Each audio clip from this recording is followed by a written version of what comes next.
자, 오늘 본문은 베드로의 인생에 두 번 다시는 기억하고 싶지 않은 그런 처절한 신앙의 실패를 기록한 내용입니다.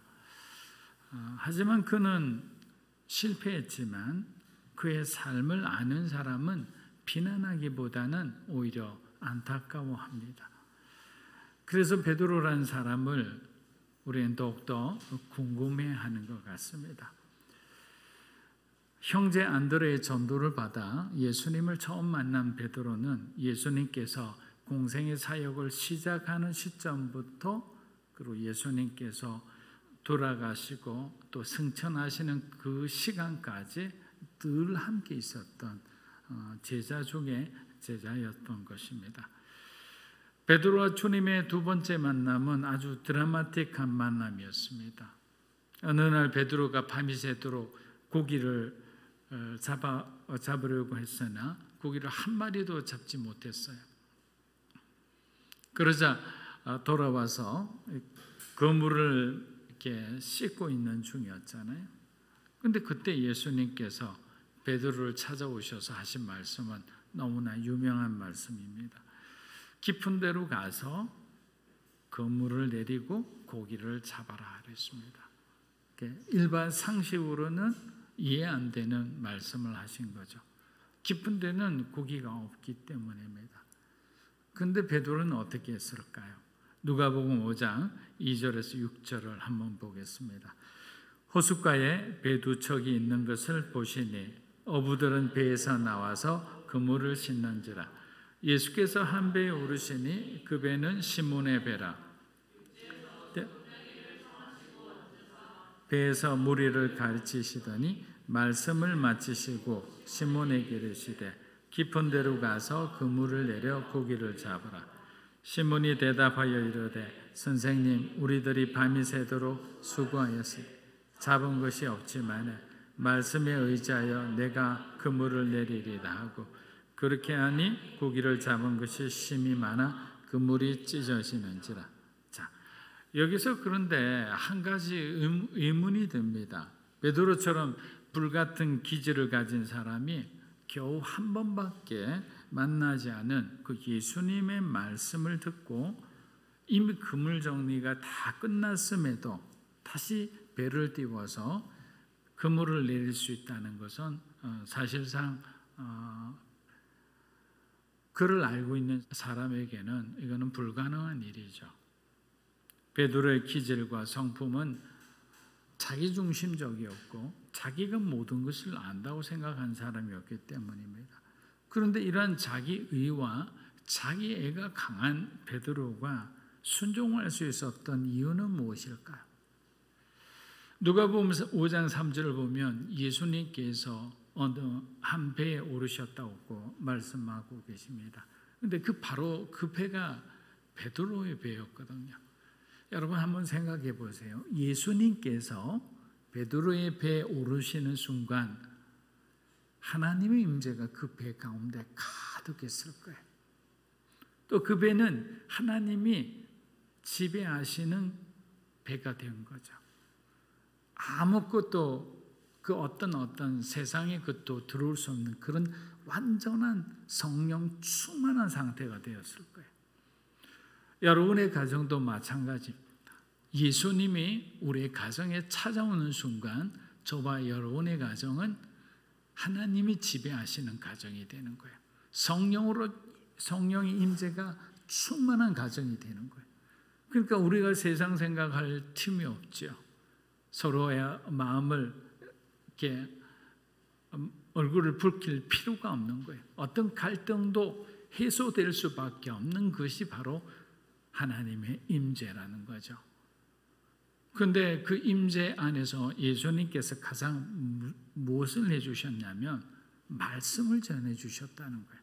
그들을 가르쳐 주셨다는 거예요. 말씀이 임하자 믿음이 없던 사람에게 믿음이 생기게 된 거죠. 믿음이 없던 사람에게 믿음이 생기니까 자신의 상식으로는 할 수 없는 일을 순종하는 거죠. 다시 그물을 이렇게 챙겨가지고 고기잡이를 나가는 거예요. 주변 사람들의 이목도 있죠. 만일 이번에도 나가서 고기를 못 잡으면 어떡하나라는 의심과 두려움도 들었을 거예요. 그런데 예수님의 말씀을 듣고 있는 동안 베드로에게 이러한 의심과 두려움이 완전히 사라진 거예요. 베드로는 자신의 그 경험의 그물을 찢어버리고 순종이 그물을 내리는 순간 그는 하나님의 기적을 경험하게 되는 거예요.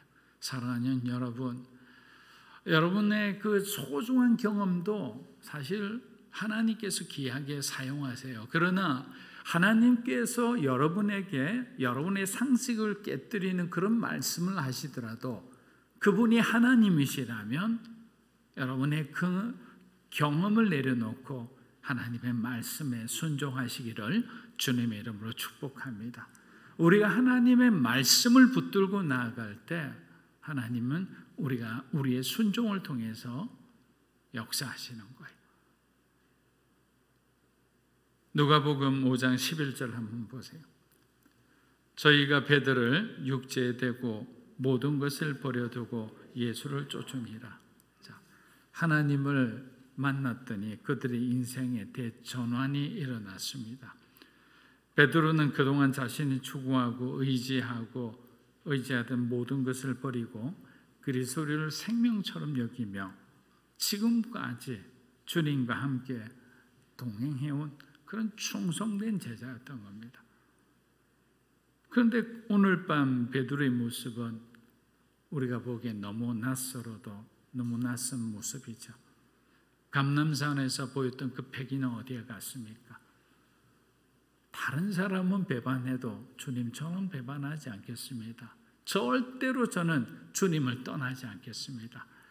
자, 인간적인 맹세는 당연히 그 상황과 어떤 그 분위기 속에서 충분히 감동을 줄 수가 있어요. 그러나 우리 맹세에 하나님께서 보증을 해주시지 않으면, 성령께서 기름 부어 주시지 않으면, 성령께서 그 우리의 맹세에 능력을 주시지 않으면 우리 맹세는 아무것도 아닌 거예요. 그럼 베드로는 어떻게 됐습니까? 자기 맹세였던 거죠. 자기 감정인 거예요. 지금까지 헌신해 왔는데 내가 가장 예수님을 이 12제자 중에 가장 사랑하는 사람인데 내가 주님을 버릴 수 있겠느냐라고 지금 그렇게 말한 거죠. 그런데 베드로가 권력인을 가진 사람들을 보고 그 힘을 느끼는 순간 그만큼은 신앙의 중심을 잃어버립니다. 여러분, 이 표현이 굉장히 중요합니다. 저와 여러분이 교회 안에서 예배 드릴 때 성령 충만하니까 세상의 유혹이나 세상 사람들을 바라볼 때 우리가 당당할 수 있다고 저와 여러분 그렇게 믿으며 생활합니다. 그런데 여러분들이 정말 그 권력의 힘을 느끼는 그 장소에 가는 순간 여러분이 이렇게 쪼그라드는 작아지는 것을 느끼는 거예요. 이 작아지는 것을 느끼는 순간부터 우리는 오늘 베드로처럼 비겁한 삶을 살 수 있다는 거예요. 예수님은 죽음으로 가는 길을 두려워하지 않으셨어요. 서슬퍼런 그들의 위협에도 예수님은 자신의 중심을 잃지 않으셨고 오히려 담담하게, 어둠에는 당당하게 그들의 신문에 응하셨던 거예요. 그러나 베드로는 믿음의 눈으로 보지 못하고 자신의 눈으로 이 모든 상황을 바라보는 순간 두려움이 찾아온 거죠. 그들이 무서웠던 거죠. 자기 목숨이 소중하게 여겨진 거예요. 이것은 바로 성령 받지 못한 그런 사람들의 전형적인 모습 중에 하나입니다. 사랑하는 여러분, 저와 여러분들도 날마다 성령 충만하지 못하면 오늘 베드로가 보여준 이 모습을, 이 연약한 모습을, 이 비겁한 모습을, 이 안타까운 모습을 우리들도 충분히 보여줄 수 있는 그런 연약한 사람이라는 것을 먼저 인정하고 하나님 앞에 날마다 주님의 은혜를 간구해야 될 줄 믿습니다. 그렇게 붙들고 하나님 앞에 은혜를 구하지 않으면 우리는 어떻게 살아갑니까?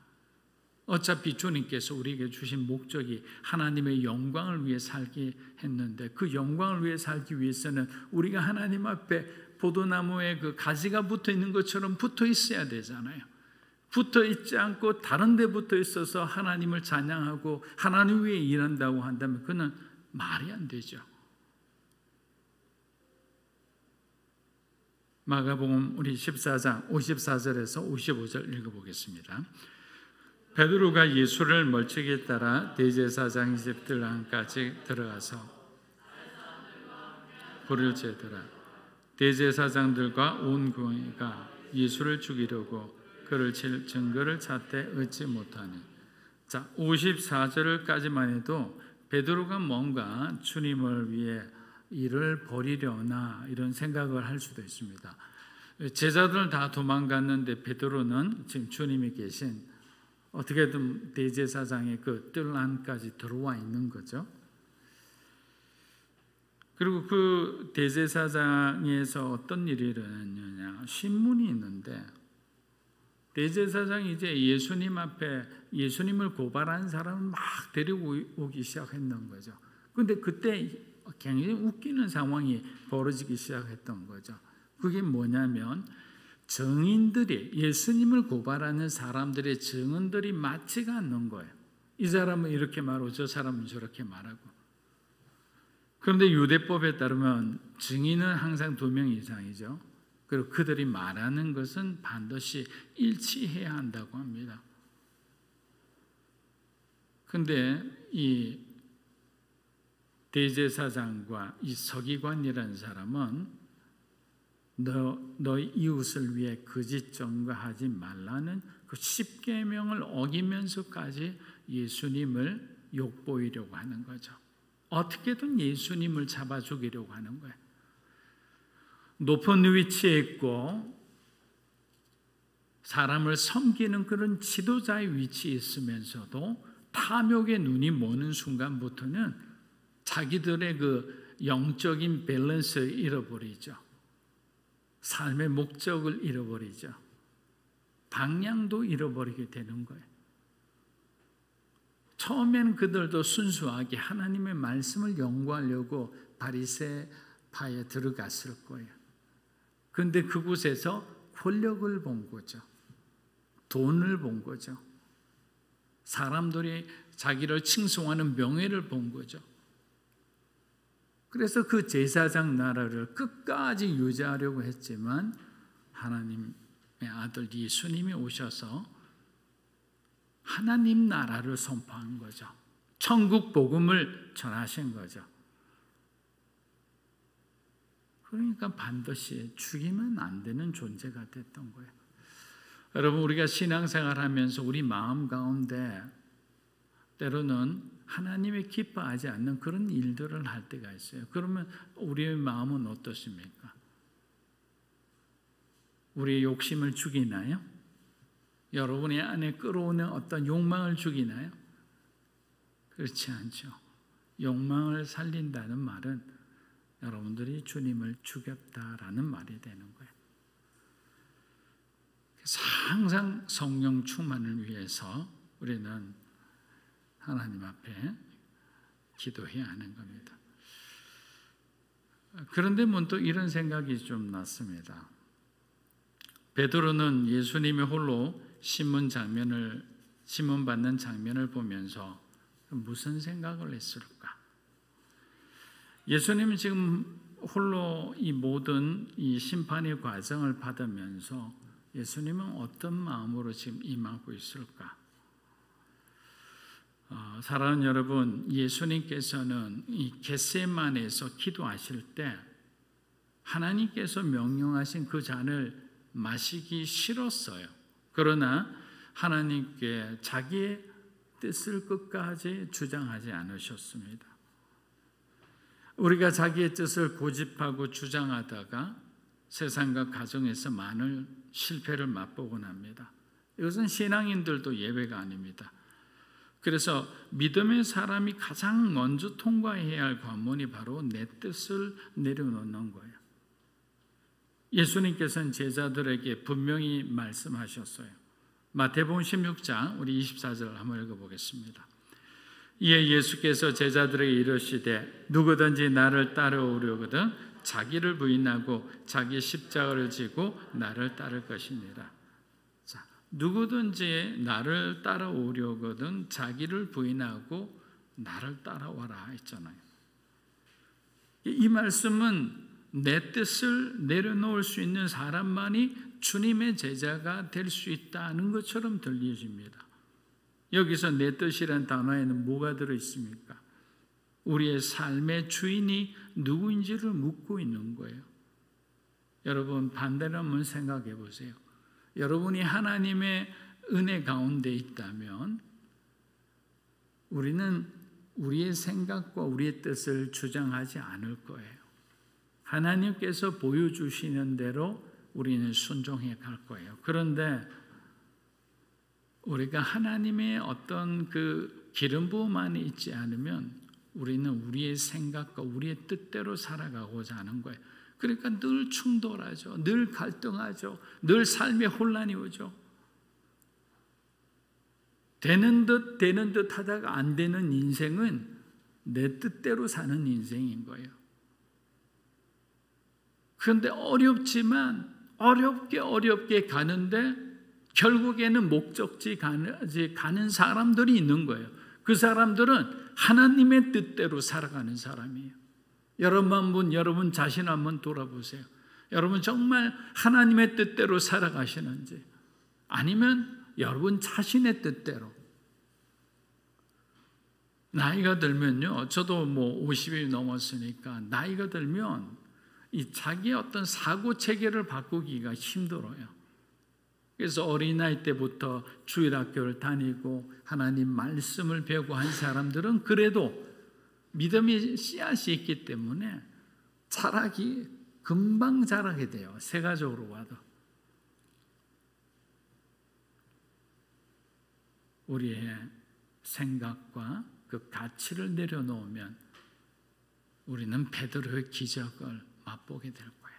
그 기적은 그 베드로의 배에 고기를 담고도 함께 따라온 이웃 배에 가득 찰 정도로 하나님은 작정을 하고 여러분을 축복해 주시는 거예요. 하나님은 작정을 하고 여러분을 세상 가운데서 높이 세워주시는 거예요. 그런데 중요한 것은 내 뜻을 포기한 적이 없다는 거예요. 안타깝게도 예수님의 제자들은 3년 동안 몸으로 헌신은 하였으나 결국 온전한 마음의 헌신은 하지 못했습니다. 그 이유는 자신들의 생각과 뜻을 끝내 내려놓지 못했기 때문입니다. 예수님이 지금 예루살렘에 호산나 호산나 하면서 종려 주일날 입성하고 계시는데도 그들의 마음에는 정치적 경제적 메시아로 예수님께서 자신들을 해방시켜 주기를 원했던 거예요. 제자들조차도 그랬습니다. 결국 그 빈 공간에 세상이 들어가는 순간에 그들은 두려움으로 가득 찬 도망자요, 배신자의 삶을 살게 된 거예요. 내 뜻이 아니라 여러분을 향한, 또 여러분의 가정을 향한 그 하나님의 뜻을 구하고 그 뜻대로 순종하는 우리 믿음으로 사는 교회 성도 여러분이 되시기를 주의 이름으로 축복합니다. 자, 여러분 성경을 보면 믿음의 용사들의 그 실패를 가감없이 그냥 그대로 드러내고 있는 것을 봅니다. 만일 그들의 실수와 실패가 기록되어 있지 않다면 우리에게는 정말 불멸의 영웅처럼 보이는 그런 사람들이 있거든요. 그런데 왜 하나님은 다윗의 연약함을, 이 베드로의 실패를 굳이 기록하게 하셨을까요? 그리고 베드로의 이 예수님을 부인하는 장면은 이 사복음서 다 들어가 있어요. 앞으로 초대교회 수장으로 박해받는 성도를 위로하고, 그리고 흩어진 그 디아스포라 된 그 교인들을 다시 세우고, 그 로컬 계열을 연결하는 그런 사도의 역할을 하는 이 사람에게 왜 커리어에 흠집이 되는 것을 하나님이 그냥 숨겨줘도 되는데 왜 드러낼까요? 물론 하나님께서 베드로의 실패를 통해 그를 더욱 신앙적으로 단단하게 만드셨을 거예요. 여러분, 우리의 약함이 드러난다는 것은 우리가 하나님을 의지할 수 있는 기회인 거예요. 여러분의 삶이 지금 뭔가 이렇게 중심에 잡히지 않고 왔다 갔다 복잡하다고 느껴지면, 불안하다고 느껴지면 우리가 하나님의 뜻을 찾아야 할 시간이라 생각하면 되는 거예요. 비겁하게 도망가고 배신하던 제자들 역시 오순절날 성령 충만함을 받았을 때 자신의 뜻대로, 자신의 욕망대로, 자신의 본능에 충실히 살아가던 사람들이 이제는 성령의 사람이 된 거예요. 사도행전 2장 2절에서 4절 한번 보겠습니다. 호련히 하늘로부터 급하고 강한 바람 소리가 있어 그들이 앉은 온 집에 마치 불의 혀처럼 갈라지는 것들이 그들에게 보여 각 사람 위에 하나씩 임하여 있더니 그들이 다 성령의 충만함을 받고 성령이 말하게 하심을 따라 다른 언어들. 여러분, 여기서 어떤 구절이 가장 중요할 것 같습니까? 물론 다 중요하죠. 2장 4절이에요. 2장 4절에 보면 뭐라고 되어 있습니까? 성령이 말하게 하심을 따라. 이젠 자기 뜻대로 하지 못하는 거예요. 성령이 충만해지니까 성령이 저와 여러분을 조종해 주시는 거예요. 하나님의 뜻에 합당한 말을 하게 하는 거예요. 하나님의 뜻에 합당한 행동을 하게 하는 거예요. 이것이 오순절 성령 충만 때 보여진, 나타난 그 성령 충만의 열매인 거죠. 그 결과인 거예요. 여러분, 말이라는 것은 우리 혀와 입을 통해 나오잖아요. 여러분의 혀와 입은 여러분이 통제할 수 있습니다. 이렇게 할 수도 있고 벌릴 수도 있고. 그런데 자신의 혀와 입이 자기 마음대로 되지 않을 때 얼마나 당황할까요? 제자들은 너무나 당황한 거죠. 입을 벌려가지고 자기들의 시부린 말로 그냥 찬양하고 뭔가 말하고 싶었는데 말이 안 되어져요. 그러더니 갑자기 자기가 다른 언어로 말을 하는 거예요. 여러분, 이 상황 자체가 뭡니까? 나는 악한 말을 하기 원하는데, 나는 내 감정의 말을 하기 원하는데, 나는 내 욕망의 언어를 가지고 세상에서 내 마음껏 살기를 원하는데, 성령 충만해지니까 하나님께서 내 이 부정한 입술을 태우시고 거룩한 말을 하게 만드시는 거예요. 그게 성령 충만입니다. 제자들도 성령 충만함을 잊기 전까지는 도망자요, 배신자요, 하나님의 뜻이 아니라 자기 뜻대로 살았던 그냥 망나니 같은 사람이에요. 겉으로는 주님을 열심히 섬기는 듯 몸으로는 많이 헌신했는데 그들의 마음은 하나님과 예수님과 일치된 적이 없었던 거예요. 다른 말로 하면 동상이몽이죠. 예수님은 하나님 나라를 위해서 십자가의 길을 걸어가고 있는데 그들은 이스라엘의 해방이라는 인간의 어떤 세상을 만들어 놓고 인간의 길을 걸어간 거죠. 십자가의 길과 인간의 길이 어떻게 하나가 될 수 있겠습니까? 그래서 예수님이 오신 거고 그래서 성령이 임하신 거죠. 만약에 조금이라도 우리가 주님의 길에 어긋나 있다면 오늘 이 시간 우리가 성령님께 구하는 거예요. 성령 하나님, 인간의 길을 걸어가지 않기 원합니다. 내 뜻대로 내 뜻을 주장하며 살지 않기 원합니다. 우리가 그렇게 하나님 앞에 간절히 간구하면 여러분의 기도를 들어주시리라 믿습니다. 끝까지 붙들고 가는 거예요. 사랑하는 여러분, 마가복음은 승리의 복음이라고 제가 첫 강의 때 말씀드렸습니다. 마가의 관점은 예수 그리스도의 승리예요. 그러니까 예수님의 능력 행함에 대한 기사가 많이 나와 있어요.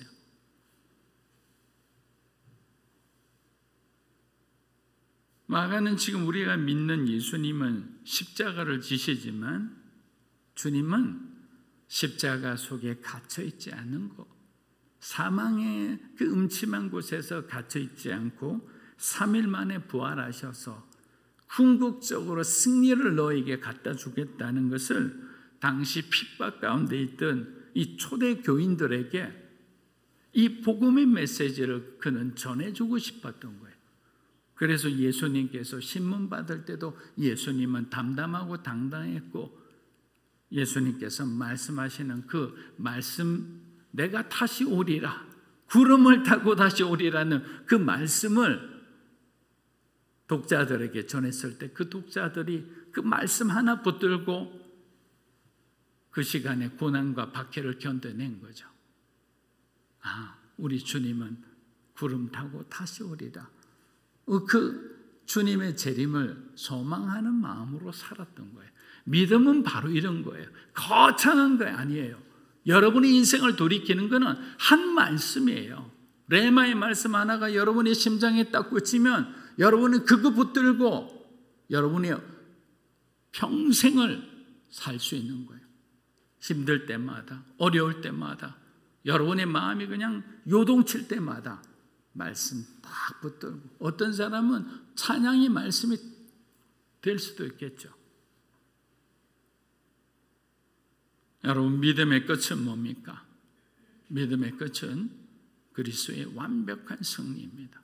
우리가 믿음을 가지고 산다면 그 예수님의 승리가 우리의 삶과 가정과 여러분의 그 삶의 모든 현장 가운데 그 승리가 임하게 되어 있는 거예요. 하나님을 향한 용기와 믿음과 확신을 가지고 살아가는 성도 여러분이 되기를 주의 이름으로 축복합니다. 마가복음 14장 66절에서 68절입니다.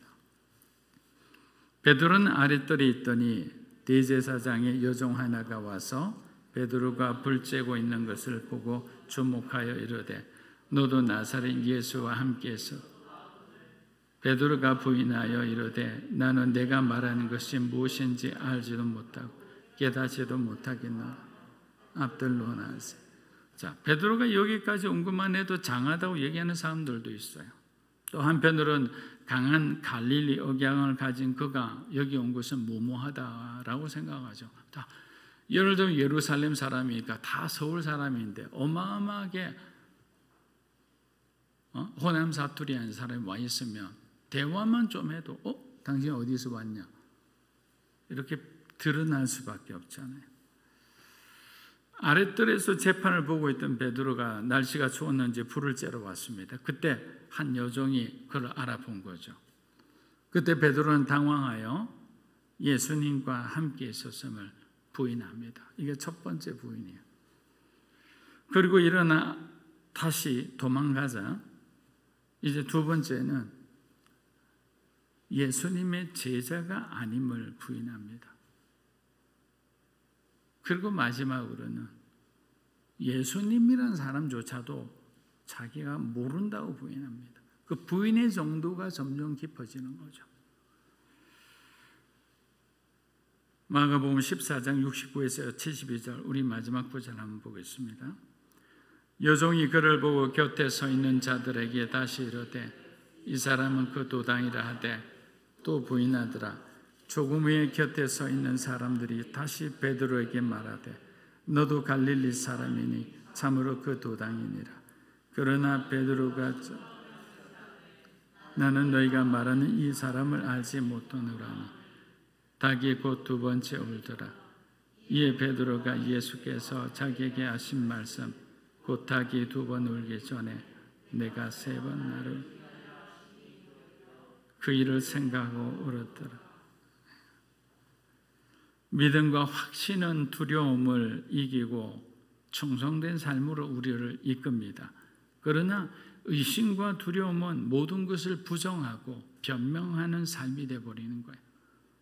베드로가 세 번째 부인하는 말이 끝나자 닭이 두 번째 울었습니다. 예수님께서 감난산에서 하신 말씀 그대로 이루어진 거예요.